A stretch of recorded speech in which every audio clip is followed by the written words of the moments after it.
notre conviction est que les élections prochaines, pourvu qu'elles soient organisées de façon crédible, peuvent aboutir à la création d'institutions irakiennes pleinement légitimes et permettre à ce pays de reprendre les rênes de son destin.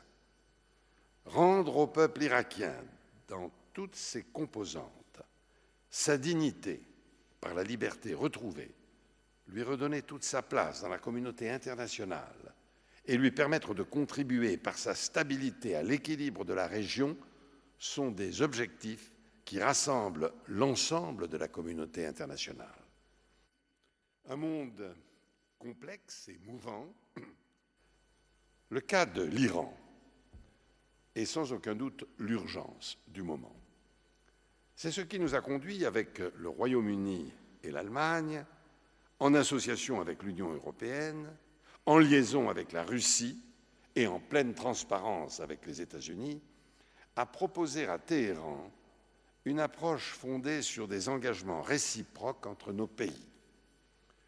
Dès lors que l'Iran décide de mettre en œuvre des mesures de confiance pour garantir la nature pacifique de son programme nucléaire, dans l'immédiat et dans l'avenir, nos trois pays, en liaison avec l'Union européenne et ses États membres, peuvent s'engager avec lui dans une coopération à long terme dans les domaines politiques, économiques et technologiques, dont le nucléaire civil naturellement.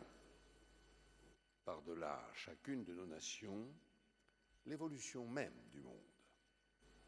Nous croyons à l'universalité de l'aspiration à la liberté et à l'exercice de la citoyenneté.